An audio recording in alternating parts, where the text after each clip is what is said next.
Welcome to Fiber Heart in Urbana, Iowa, where they have my literal dream of a yarn store attached to a coffee shop. This entire business is a family affair, and we're going to meet everyone today, and you will not believe the space that they have upstairs for knitting and crocheting. Let's head inside.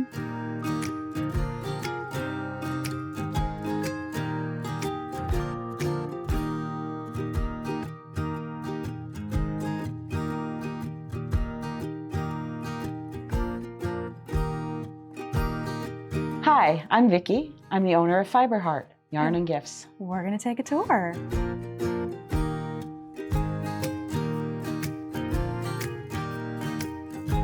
So where should we start? Let's start over with the alpaca because that's the beginning of my story. Okay, let's do that.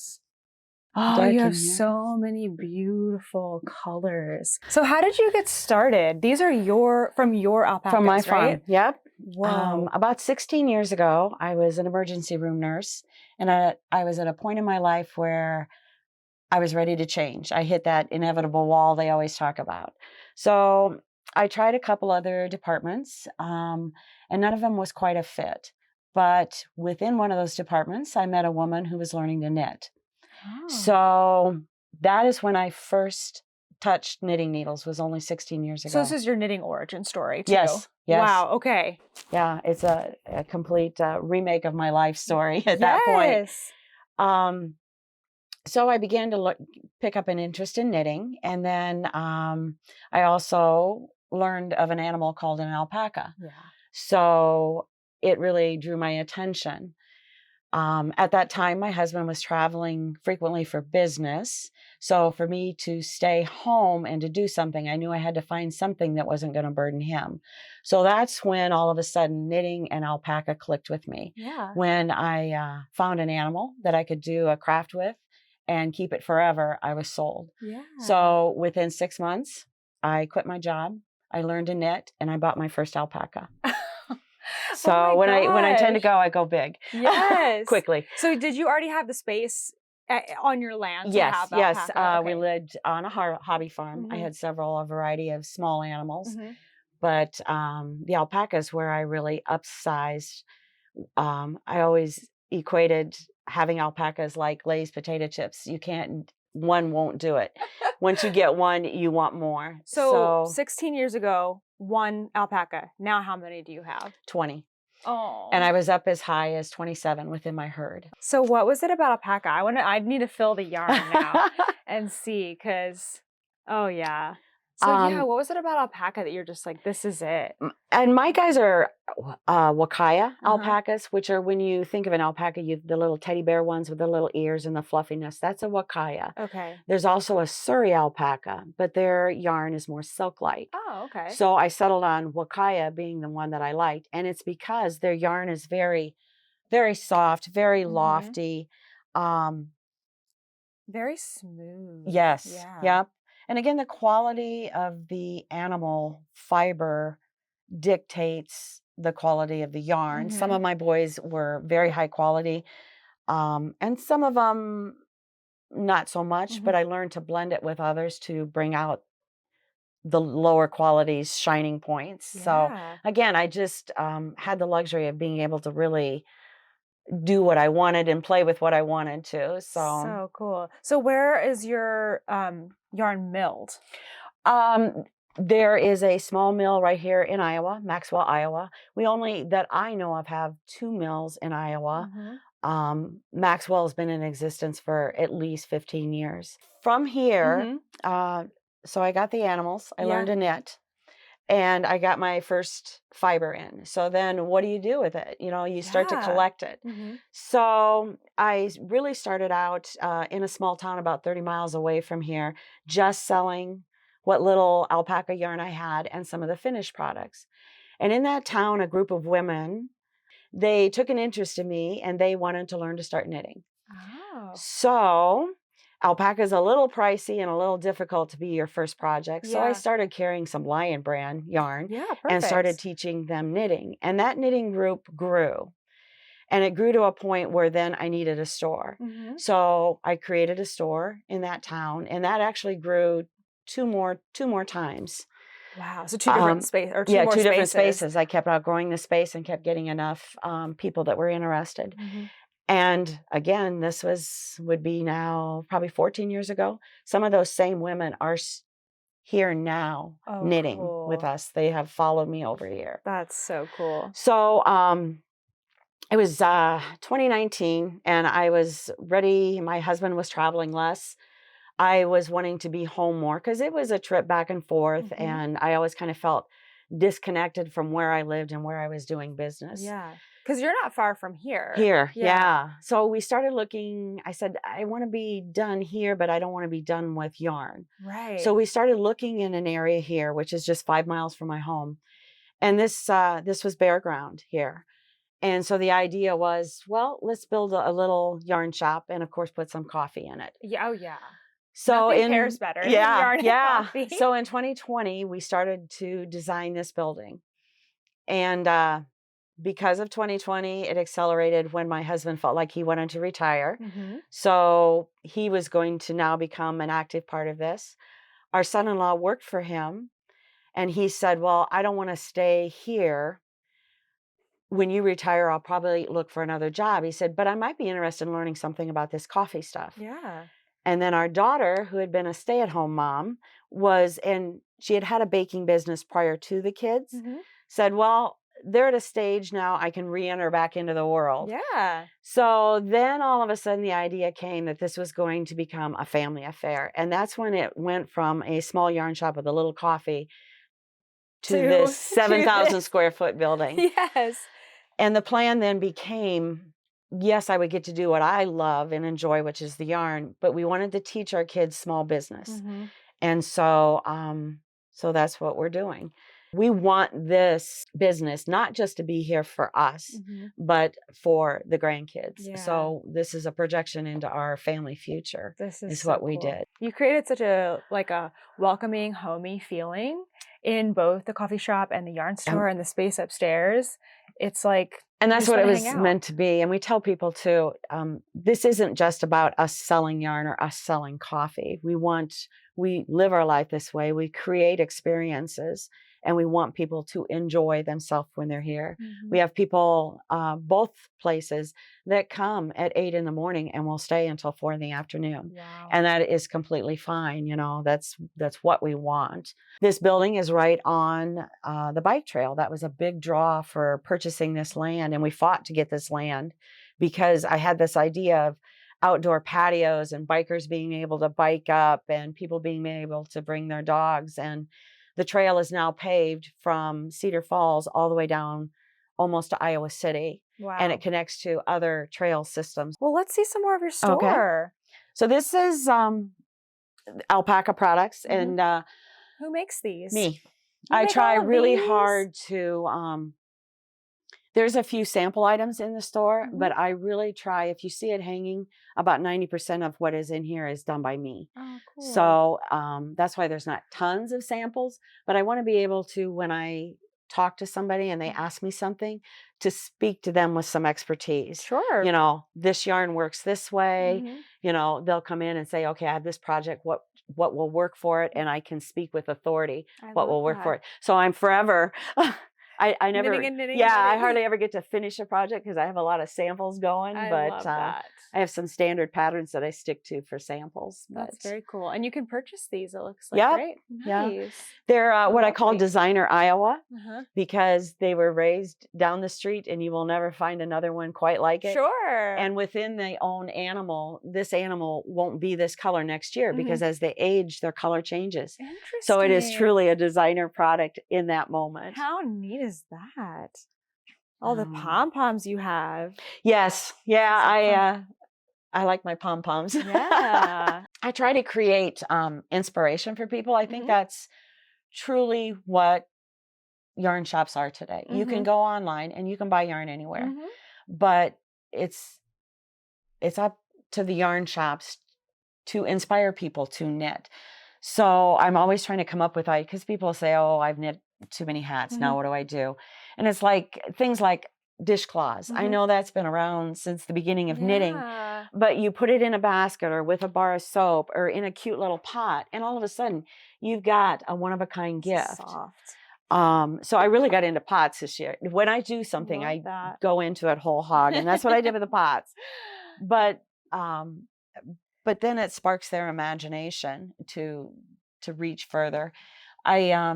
Along those lines too, we knit for charities. So to give knitters like purpose, so give them a reason to knit and then be able to donate. So there's a local Veterans Association in Cedar Rapids that will knit hats for our local hospitals in Cedar Rapids. Several of us are retired nurses around here. Yeah. So we go back to our home hospitals and then donate to them. It was just brought up recently about, doing some lap blankets for not only nursing homes, but we had a dear friend in a hospice house. So we're going to knit blankets and donate back to that hospice house. Amazing. So I always try to connect community, family, friends that way. So. Cool. Oh, amazing. And I'm sure you have people wandering in from the coffee shop. Yes, yeah, they're encouraged to come and look at the gift items. So I've had a shop one place or the other now 14 years. So too many times people would walk into the yarn shop and say, it's only yarn, and turn around and walk out. So I learned to start carrying some gift items and something more than the yarn to draw them in. And I have also found that if the people coming in don't knit, they know somebody that does. Yeah. So it is really more out there than other people realize. Yeah. So this looks like a fun, chunky. Yeah, I carry everything Squishy. from, not too much lace, but everything from fingerling up to the chunky. Nice. Again, everybody has their own niche on what they like to knit with. And I have, I stick with some standard companies, ones that I know the quality of their yarn, and Dream has been with me for a long time. That was one of my, actually, that was my first hand-dyed yarns that I carried over there. Since then, I've found other ones that I like and I stick to. My workhorses, the companies I use that have good general purpose yarns and some unique yarns, Plymouth and Cascade. Oh, yeah. So I just try to keep some basic workhorses, and then a lot of hand-dyed, a lot of women-owned businesses. I was very proud of that. A lot of my dyers started off as just two women dyeing. Bad Sheep Yarn, that's a woman. We should go look at that. The Bad Sheep. Can we do that? Absolutely. Because you've got a ton of it right now. Yeah, and that was brought to me. They have their own live feed. Two of my knitters were on that live feed. Oh. And they communicated on Bad Sheep Yarn's feed.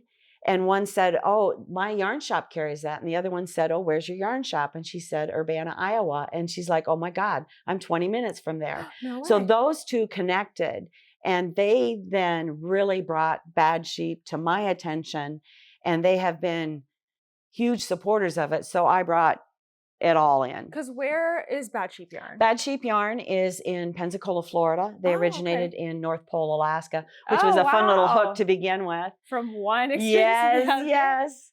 Neat. But they're a young couple, and this is their business, and they've made it a huge success. But that's theirs all through yarns. What are some of your favorites? Do you have like some favorite colors? Well, we just had a little pop-up show with them, and they did a custom blend for Fiber Heart only. Oh, nice. Or custom dye. I'm sorry, I was talking blends. So yeah, this is called Morning Glory, and it fits. You were at my house last night and seen all the flowers. Yes. So Morning Glory really fits with my personality. But this is one that we will be able to get more of. In fact, I was wiped out the other day, so I've got it on order. Oh, right. But I will always be able to get it, but only Fiber Heart will be able to get it. Okay, good to know. Another favorite yarn too, and this is this was another dyer that I reached out to, Woolen Woman. I don't know if you're familiar with them at all. I love them. They're twins. I don't think I've ever seen their yarn at a store. Oh my gosh. Oh, isn't that nice? You can just open it up. I loved their story. I met them in 2020, and she lost her job in 2020, and that's when she went whole hog into dyeing. I did not know Yes, that. she was a microchemical something, many PhDs. And so she uses her knowledge of chemicals to create these vibrant colors. Oh, But yes, I connected with them somehow. I'm not even sure. And I have loved them. that's so cool. But one of our members lost a battle with breast cancer. Oh. And she was the beginning of my knit club, and then she was the heart and soul of our knit club. Mm-hmm. So when she passed, I wanted to do something special for her. Yeah. And Oh, she was yes, an we avid have. knitter. Uh-huh. She went from not even knowing how to hold the sticks to just constantly knitting. And Woolen Woman, I reached out to her, and we created this yarn, and it's called Paulette's Journey. Oh. And we went from the breast cancer awareness and the different shades of gray to signify her journey. Mm-hmm. But she was with us as a knitting community here through the whole battle and through the end. So that's got a special place in our heart. Very special, and a beautiful color as well. So back here, what kinds of yarns do you have? So when you enter in the shop, Uh-huh. I know people when they first come in, they're like, they don't know where to start, but there is kind of a flow to it. Okay. So when we come in, and I start this way. Okay. I always carry the baby items came along when I started having grandbabies. Aww. And I carried them, and then I would knit things to match them, especially baby hats. Oh, okay. So then it became just a natural grandma gift thing. So I always have a baby area here, and we're a small community. There's no other stores here, so I get a lot of the locals that need quick gifts. Sure. So these are cute. Down this is what I call more the kid-friendly yarns, the acrylics, Nice. actual baby yarns, and the workhorses that I refer to, Encore. And then as you come around, and I try to, in that area, put the books, put the ideas, try to, so when somebody says I need something for a baby, they don't have to wander all over. They can start one place and end in another. Perfect. When you come around here, then the cottons run all along this wall, and I love cottons, so I carry a ton of cotton. Yeah, you do have a lot of great options. This is the beginning of the fingerling area, and within that, my main yarn companies, they're fingerlings and they're smaller yarns. So I do it more I group by size, not necessarily by company. Is what I try to do. Makes sense. And then as you work your way up here is the DKs on these racks. Nice. Until 6 months ago, I didn't have hardly any DK in the shop. And then all of a sudden, everybody wants to knit with DK. Okay. So I have been trying to bulk back up in DK. Great. Bad Sheep gets their own wall. Yeah. They're so popular with my knitting group that they get so front and center. Fun colors. And then as you work through here are the worsteds, and I carry Forbidden, Dream, and Zula. They were my main beginner dye companies. I've recently added Malabrigo. Oh, very nice. So I'm starting to build the inventory on that. They are a lot of yarn in here. Yeah. The more we walk around, I've been a collector for many years. This is so great. I mean, you definitely could come and like all the Woolen Women you have right here. Yep. You could make a sweater. Do you have people are mostly coming in to shop with you, or do you sell online at all? I do know online. Okay. You do everything here? I do everything here. Amazing. Occasionally, like right now on the custom yarn, I'm getting phone calls. Can you sell me a skein? And I do it old school. I have to take their credit card over the phone, and my postage, unfortunately, is expensive because I don't do a lot of it. But I am going to retire again at some point. So I retired as you open a new business and build a whole building, and okay, sure. This is my retirement, and this is my enjoyment. Absolutely. To crank it up to that next level of business is not appealing to me. I understand. I just want to enjoy the knitting groups. I want to enjoy interacting with people. It doesn't have to be sell at this point. Yeah, I think that's amazing. I mean, then it leaves so much for when people come in person. I mean, this is a destination. You can come, you can hang out at the coffee shop, you can get your breakfast, you can shop around the store, you can hang out. It's just amazing.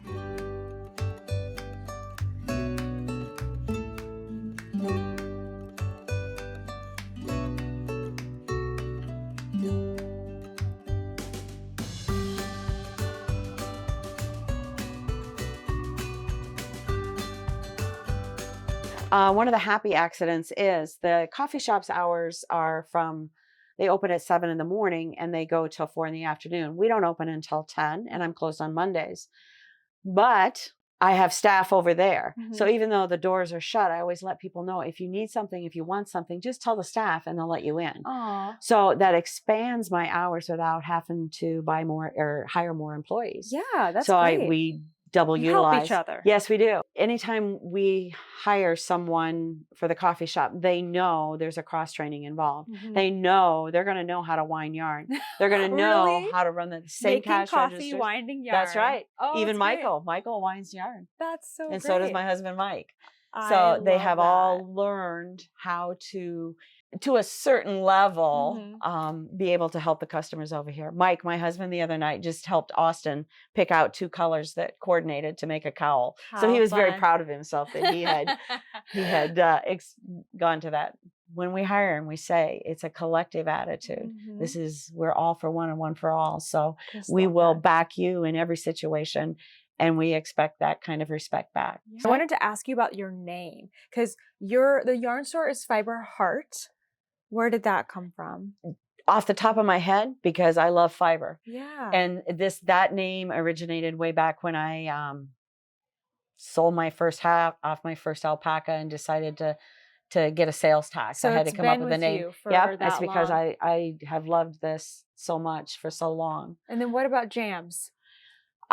Again, when we were throwing up names and stuff, our daughter's name is Jenna and our son-in-law's name is Michael. And eventually Jams will be their business. So I like the name Jams because I connect it with the jams and it also worked with Jenna and Michael. Cool. So how cute. Yep.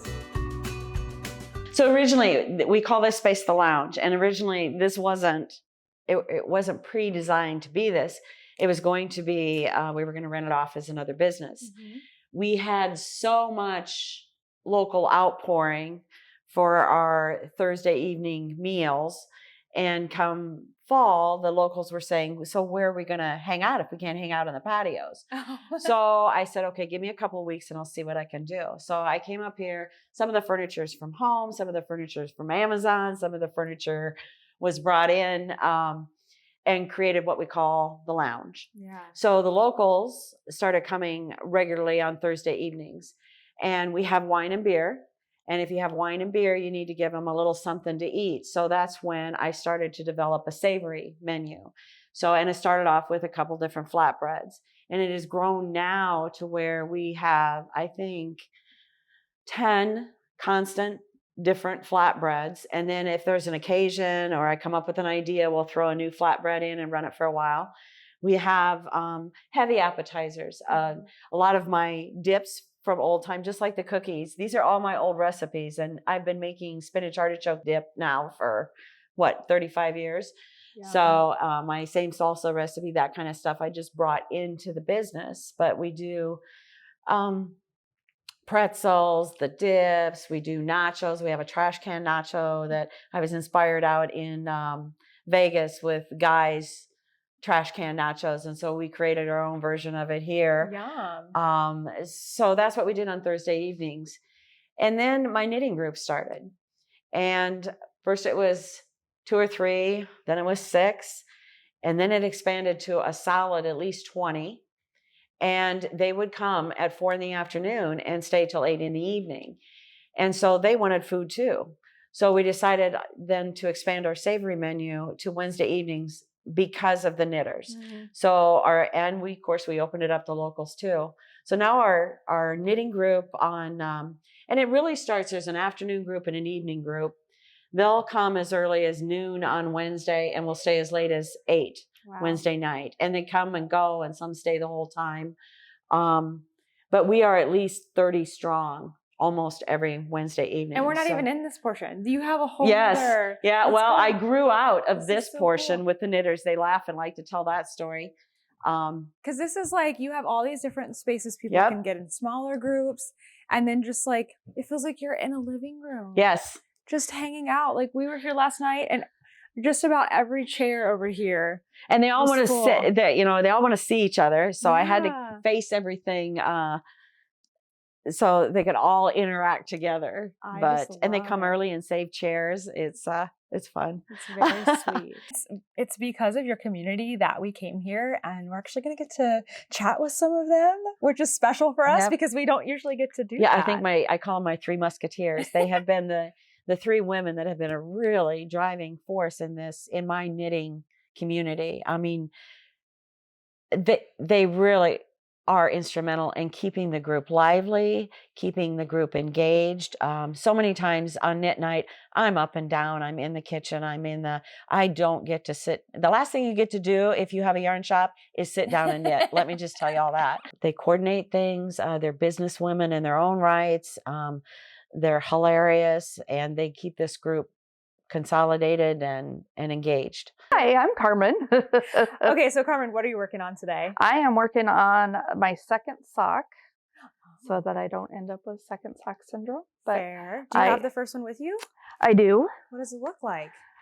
So this was something new I had tried. It's cotton. Ooh. And it's a self-striping. Now, you're one of the big reasons why we're here. Yes. Because we got to talking on Instagram. And so how long have you been part of the group? Well, we were one of the original after Paulette started with Vicky. So we started in March of 2022. So a little over 2 years now. And I had not knit before. My mom knitted as I was growing up, on and off. And I was like, yeah, I'm not doing that. And then we got you hooked. And then I got hooked. We came it was kind of just like we were just going to do it one time. Just go to the class and be done. And every Wednesday became you don't plan anything for Wednesdays because we're going knitting. I'm Crystal, and I am working on my first time sock. Your very first pair. Yes. And you're making a second one, so that's promising. I tried keeping up, like they said, the second sock syndrome. I did a little bit on this one, did a little bit on the other, but then I jumped to the end with the first one. And so now I'm trying to remember, how did I do all that? Yeah, you're in the trickiest part. Like Carmen, I started with her, and it was actually funny to start. We were like, oh, let's go be old ladies and go to knitting. And whoops, then we all fell in love. And then we found So ironically, you were coming to the group. As a joke. Now look at you. Yes. So I think the sense of community, and it's not just about the knitting, it's about the people that are here. I know. It's just incredible here. Yeah. So are you somebody who's here every week? Yes. And sometimes twice a week. A lot on Saturdays too. I love that. Yeah. It just is a comforting place to be. It is. It's like home. Hi, I'm Lois. And what are you working on today? I am working on another pair of socks. I'm kind of sock crazy. Yeah. I've got about 5 pair on the needles. I'll say you have some surrounding I you have right now? some, yes. And I try and tell myself not to cast on another pair until I have a pair off. But then I find this beautiful yarn and I have to cast on another pair.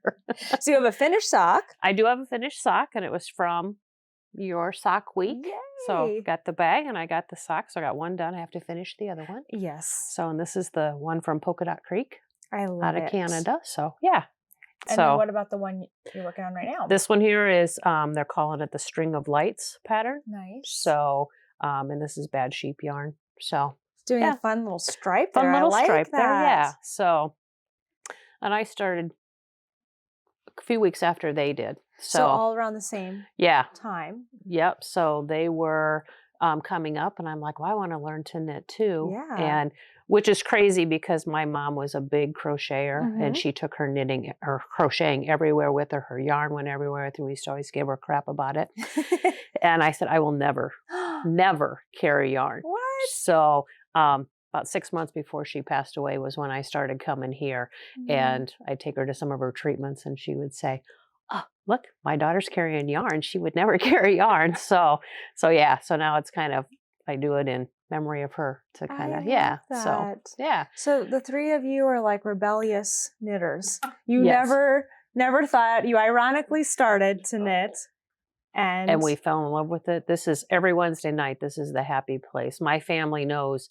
Don't even ask me when I get off work to stop somewhere for them because I'm coming straight here, and I will be here till 8 o'clock when they close and stuff. And we spend a lot of Saturdays here, and holidays when we don't have to work, we'll come here and spend the whole day. So That's amazing. Yeah.